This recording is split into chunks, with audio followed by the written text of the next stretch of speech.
Halo kawan-kawan semua, dimanapun kalian berada, semoga sehat selalu ya. Dilimpahkan segala rezekinya dan dilancarkan segala urusan. Amin. Pada kesempatan kali ini saya akan membawakan sebuah cerita anak kecil yang mengikuti seorang nenek yang menyeret anak laki-laki ke dalam sebuah rumah di tengah hutan. Dan bagi kawan-kawan yang baru bergabung, silahkan ikuti channel ini. Jangan lupa subscribe, share, and like video ini, agar juga saya lebih semangat lagi untuk membuat video-video selanjutnya tentang cerita horor. Dan satu kata untuk kawan-kawan semua, sadarilah apa yang terjadi dalam sekitar Anda dan tetaplah waspada agar kita semua terhindar dari masalah-masalah yang ada di kemudian hari. Tanpa berlama-lama, mari simak ceritanya. Dalam sebuah rumah kecil di hutan itu, ditemukan belasan makam anak-anak yang hilang. Polisi menelusuri seluruh isi rumah hingga menemukan bagian akhir dari rumah itu. Sumur tua yang terbuat dari batu. Yang paling mengerikan, ada jejak darah yang amat banyak di sekitar sumur itu. Polisi memastikan bahwa darah itu bukan darah pelaku. Rumah itu tampak biasa-biasa saja dari luar, berdinding batu dengan pintu kayu yang ditutupi ranting-ranting pohon. Singkatnya, rumah itu terbengkalai. Tapi ternyata rumah itu menyimpan rahasia keji, pembantaian jiwa-jiwa kecil yang terjadi puluhan tahun lalu. Rekam jejak jeritan sebelum kematian menjemput terdengar di seluruh penjuru. Jeritan para korban sebelum diambil secara paksa oleh sosok misterius yang terkubur di dalam rumah. Alessia Maharani tidak menyadari bahwa dia ada sangkut pautnya dengan sejarah berdarah di rumah itu. Alessia melihat sosok itu berjalan perlahan dalam gelap dan pekatnya hutan. Sinar bulan sudah lama menghilang di balik gelapnya awan. Malam seolah menyembunyikan seluruh sinarnya. Sulur-sulur pohon tua yang menjuntai seakan tertiup angin saat sosok itu lewat. Dari caranya berjalan, Alessia yakin sosok itu perempuan. Nenek-nenek dari punggungnya yang bungkuk. Sosok itu terlihat memiliki rambut panjang, kusut, awut-awutan, dan lebat tak terurus, menutupi sisi wajah hingga ujung hidungnya. Dia tak tahu siapa sosok itu atau apa yang dilakukannya di dalam hutan malam-malam tanpa membawa penerangan sedikit pun. Tapi sepertinya sosok tua itu tahu arah yang harus ditujunya. Dia sepertinya bisa melihat dalam gelap atau sudah hafal akan tempat tujuannya. Dalam kegelapan, samar-samar Alessia bisa melihat pakaian yang dikenakan sosok itu. Robek di sana-sini, pakaian yang berbentuknya seperti jubah. Itu melambai-lambai, menampilkan tepian baju yang merobek hingga menutupi kaki.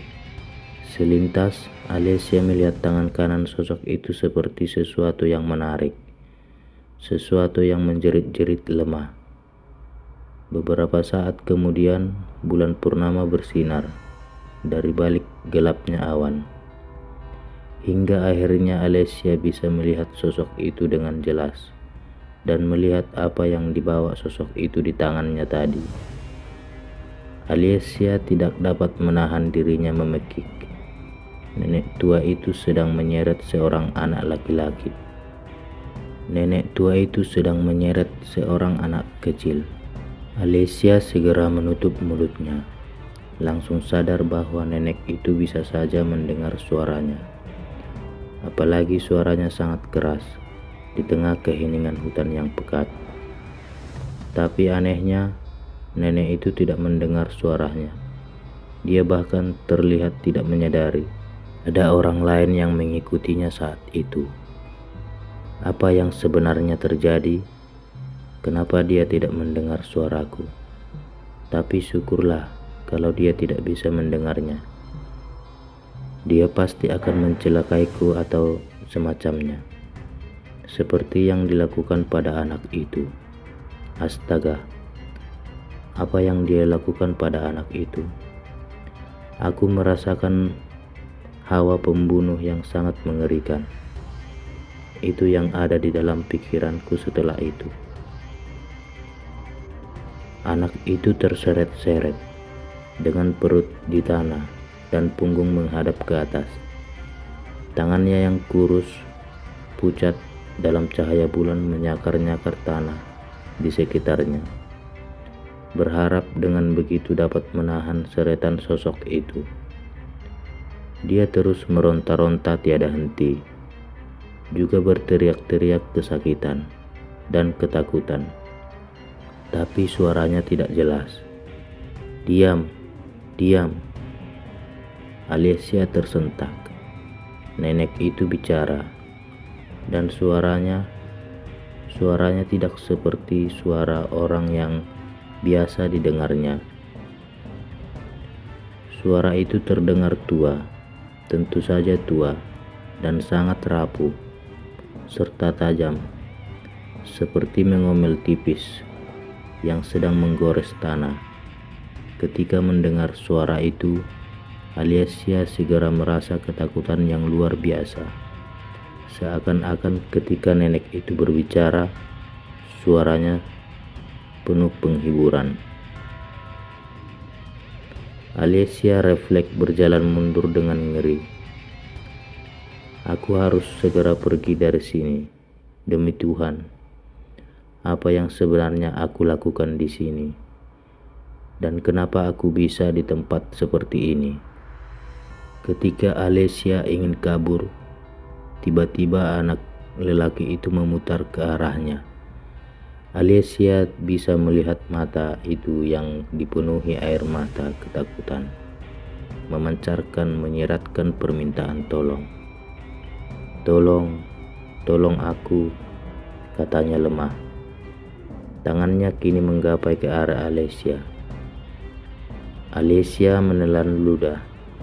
Apa yang harus aku lakukan? Aku tidak berani membantu dia, pikirnya kalut. Ketika dia sedang berusaha memikirkan apa yang seharusnya dilakukannya, tanpa sadar dia berjalan maju, tidak jadi kabur. Dia lalu mengikuti sosok itu, berjalan semakin jauh menuju kedalaman hutan. Di matanya, hutan itu tampak tua, pepohonannya tampak sakit dan rapuh, batang-batangnya seperti mati. Tapi Alessia tahu kalau semua pohon itu masih hidup. Hanya saja seolah jiwa pohon itu sudah tidak ada. Beberapa saat kemudian, si nenek tua itu sampai di sebuah rumah kecil tua yang mempunyai pintu terbuat dari kayu berat berwarna hitam. Pintu itu hampir tak terlihat oleh rimbunnya semak dan pohon yang rantingnya menutupi daun pintu. Si nenek langsung memegang jubahnya dan mencabut pisau yang ada di saku bajunya yang lusuh dan bertambal-tambal, lalu memotong ranting pohon itu dengan tangkas sehingga pintu kini terbebas dari rimbunnya pohon. Dia lalu membuka pintu itu yang berderit pelan. Alessia dengan cepat mengikutinya, berusaha menjaga jarak, sementara anak kecil itu mulai letih meronta-ronta. Kini hanya terkulai pasrah, lemah, dan terdengar isak-isak. Pintu itu ternyata awalnya sebuah lorong panjang yang gelap dan suram. Rumah itu gelap, sepertinya sudah lama tak ditinggalkan. Nenek itu lalu meraih korek api yang dirak di peternakan. Dia lalu menyalakan lampu senter dan membawanya ketika berjalan. Akhirnya, sedikit demi sedikit, Alesia mulai melihat akhir dari lorong itu. Sebuah ruangan berdinding abu-abu kusam yang membuatnya terkejut setengah mati. Ruangan itu penuh berisi makam. Kenapa ada makam di dalam rumah? Rumah macam apa ini? Kenapa ada kuburan di dalamnya? Pikir Alesia segera. Dia nyaris tak bisa mengendalikan ketakutannya sekarang.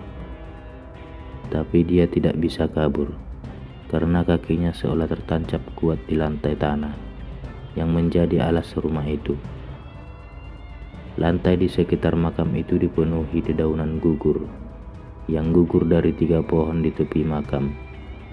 Sosok itu lalu menaruh lampu senternya dan berjalan melalui sela-sela makam yang satu dengan yang lain, sambil menyeret terus si anak kecil. Tiba-tiba anak itu melihat tulisan yang tertera di salah satu nisan. Nama Wulan Kartika tertera tidak terlalu jelas, karena nisan itu tertutup lumut. Sepertinya tulisan itu dibuat sendiri, digores kasar dan asal-asalan. Alesia lalu mendengar anak kecil itu berkata lirih dan lemah, "Adikku, adikku." Si nenek itu lalu berhenti gerakannya dan lalu memutarnya. Saat itulah Alesia melihat wajahnya untuk pertama kali, dan dia segera tersentak. Wajah di depannya itu kurus dan tirus. Kulit di sudut-sudut mulut tertarik ke belakang. Matanya yang kecil seolah tak terlihat karena menutupi rambut yang menjuntai dari keningnya. Warna kulitnya kotor, seperti tidak pernah membersihkan diri. Kenapa rasanya aku pernah melihat nenek itu? Pikir Alesia. Apa aku pernah melihat dia di suatu tempat? Tapi di mana? Perhatiannya lalu teralihkan ketika si nenek itu berkata, "Ya, adikmu, nasibmu akan sama, nak. Darahmu akan kuberikan untuknya, dan dia akan senang." Di depan nenek itu kini ada lorong lain. Dia lalu menuju ke sana, sambil tetap menggendong anak itu dengan erat. Alesia mengikutinya, hingga akhirnya mereka sampai di sebuah lorong. Ada ruang lain di depan, yang juga penuh dedaunan yang gugur. Di tengah ruangan itu terdapat sumur batu, berpenutup kayu yang sudah sangat tua, dengan kerekan tali yang menghitam. Si nenek itu lalu menggeser penutup sumur itu, membelakangi Alesia. Setelah itu, dengan kasar ditariknya anak kecil yang tergeletak di lantai, dan dicabutnya pisau yang tadi digunakan untuk memotong ranting di depan pintu. Alesia memekik tertahan saat nenek itu tiba-tiba menggunakan pisaunya untuk menoreh luka yang cukup dalam di lengan laki-laki itu. Kemudian mengangkat pisaunya, menunggingkannya, membiarkan darah di mata pisau itu mengalir ke ujung pisau dan menetes ke dalam sumur. Nenek itu lalu berkata, "Darah, darah. Keluarlah, anak ini milikmu." Beberapa saat kemudian, suasana menjadi hening mencekam, membuat Alesia tak mampu bernapas. Lalu tiba-tiba, tanpa ada peringatan apapun, terdengar suara gemuruh dari dasar sumur. Suara itu sontak membangunkan bulu roman Alesia, mencari sesuatu yang telah terbangun dari sumur. Sosok itu tiba-tiba berbalik hingga tertatap olehnya kehadiran Alicia. Alicia tercekat. Bagaimana nenek itu bisa tahu namaku? Pikirnya segera. Dia lalu menatap nenek itu dengan ngeri. Dia tidak bisa membuka mulutnya saking syoknya. Nenek itu bermaksud membuka mulutnya lagi ketika dia tiba-tiba teralihkan oleh sesuatu. Alicia berteriak begitu tahu apa yang menarik perhatian wanita tua itu. Dari dalam sumur keluar tangan hitam yang begitu kurus, seolah tak berdaging. Jari jemari tangan itu panjang dan kotor, dengan kuku panjang yang juga kotor. Beberapa saat kemudian muncullah makhluk paling mengerikan yang pernah dilihat oleh Alicia seumur hidupnya. Dia bahkan berani bersumpah dia tidak pernah melihat sosok yang lebih mengerikan daripada apa yang sedang tersaji di depannya saat ini. Makhluk itu kurus, kecil, dengan rambut abu-abu yang tipis, yang kusut masai tubuh di kepalanya, yang licin kecil dan berbenjol-benjol aneh. Tubuhnya sangat membungkuk, tangannya sampai terseret-seret di lantai tanah, dengan tulang-tulang punggung yang menonjol. Tapi apa yang paling mengerikan bukanlah badannya, tapi wajahnya. Alicia tahu dia tidak akan pernah melupakan wajah makhluk itu. Setelah ini, wajah kurus tirus dan seolah tak berdaging, dengan hidung yang nyaris rata dengan wajah. Matanya memancarkan rasa lapar yang sangat kentara. Matanya besar dan cekung dengan mata hitam. Sosok itu terlihat sangat tua, sangat kuno, seperti sesuatu yang lahir sebelum manusia ada di dunia. Makhluk itu tiba-tiba mendekati si nenek dan mengambil si anak kecil dari tangannya yang terlurus di depannya.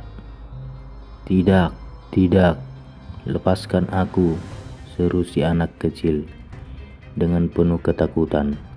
Dia berusaha memberontak, tapi jari jemari si makhluk itu rentah, memegang tangan dengan erat. Dia lalu menyeretnya menuju ke sumur. Anak kecil itu terus meronta-ronta dan menjerit. Makhluk tak bernama itu lalu meloncat ke bibir sumur dan membawanya ke dalam sumur. Suara si anak kecil semakin lama semakin sayup terdengar, sampai akhirnya ada suara ceburan, dan suara itu pun akhirnya menghilang. Sekeliling Alicia tiba-tiba gelap total. Dia lalu merasakan tubuhnya terjatuh ke belakang, dan setelah itu dia tidak tahu lagi apa yang terjadi setelahnya. Tamat. Seharusnya masih ada lagi sambungan cerita ini ya kawan-kawan ya. Tapi mungkin di lain waktu akan kita sambungkan lagi cerita ini menjadi paragraf berikutnya. Oke, sekian dari saya membacakan cerita ini. Semoga kawan-kawan sekalian terhibur dan terisi waktu luangnya. Sekian dari saya, pamit undur diri. Maaf jika ada kesalahan dan kekurangan saya dalam menyampaikan isi cerita ini. Terima kasih.